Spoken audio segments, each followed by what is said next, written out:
Thank you for tuning in to another segment of Not Church, where we encourage people to think. Today, I would like to talk about denominationalism. Minimally, we need to evaluate the effects of denominationalism on the African American community.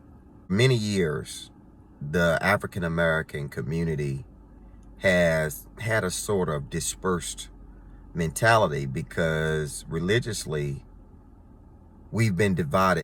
Interestingly, the African American community has mimicked the prototype of the rudiments of Roman Catholicism. Roman Catholicism birthed a number of religious institutions that we would call churches around the planet. Within the number of changes within the sects of the Christian church, views have changed, ideologies, doctrines. So Roman Catholicism is supposed to be based on certain doctrines that are rooted in Scripture. But what we see is that over time, because the number of sects have divided so that people's doctrine have also changed. There has been birthed a number of different doctrines as a result of the number of sects of Christian churches birthed by the Roman Catholic Church. Now, historically, blacks that live in America have had a tendency to sort of copy the things that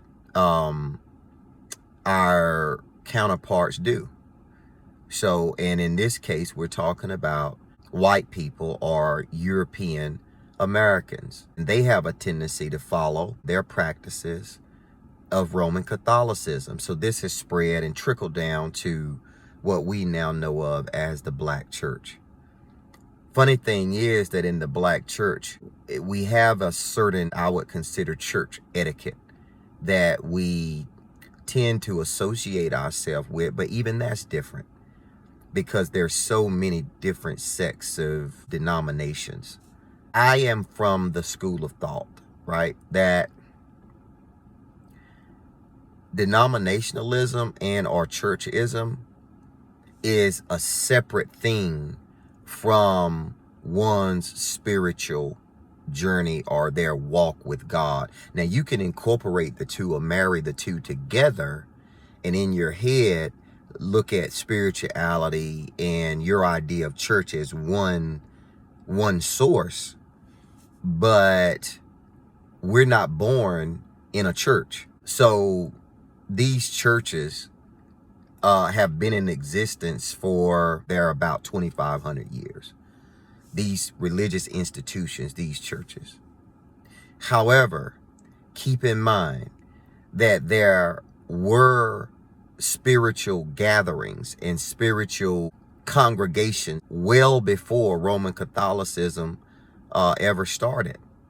And there was thriving civilizations before Roman Catholicism started. So not only did they have religious institutions before Roman Catholicism ever started, it's also important to note that civilization was healthy, well, and thriving. And that's why Roman Catholicism came to be. It was because it took some of the rudiments of the past and married those things into its own culture and traditions. I'm saying all this to say that, and I'm going to be honest, that minimally, we need to examine as the black community if denominationalism is effective for us. I am distinguishing African Americans from European Americans because this has been the social construct that has been set.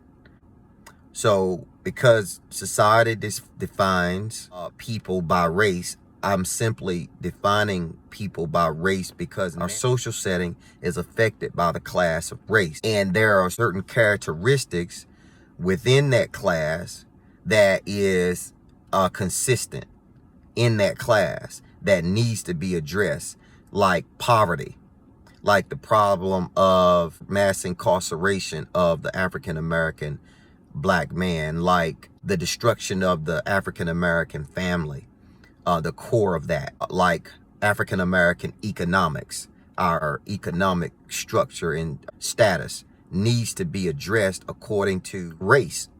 Race defines it clearly.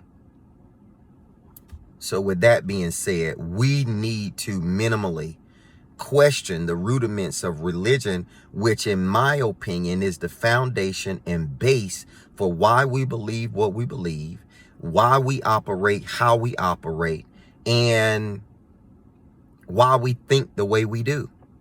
If we don't deal with all of this, I'm going to boldly speak. Denominationalism is not of God.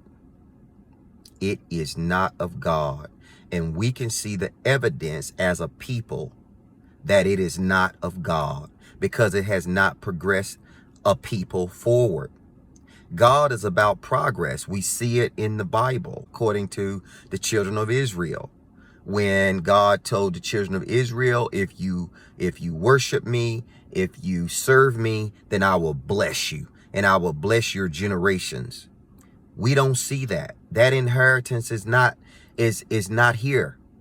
Is it gonna come? Maybe. How long would it take? Another 2,500 years? Another 6,000 years? If some people are gonna go to hell and some people are gonna go to heaven, and this is what scripture says, why are you worried about it? I mean, that's gonna take care of itself, my friend. What we need to be concerned about is what we are leaving to our children after we're dead. Because if we're going to hell because we didn't do it the way a particular denomination said we should do it, or a sect of Christianity said we could do it, and by the way, there's over 2,300 religions out there, and even more sects of Christianity, even more denominations than that within the Christian faith.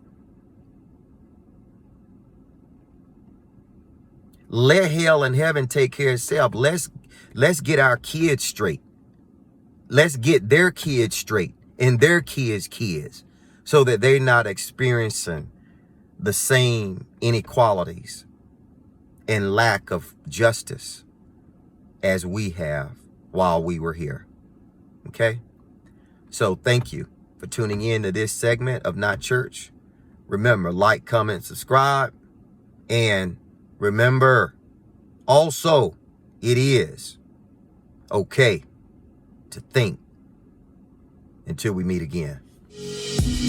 Everybody won't be on top, yeah, whether the roof or the mountaintop. Right.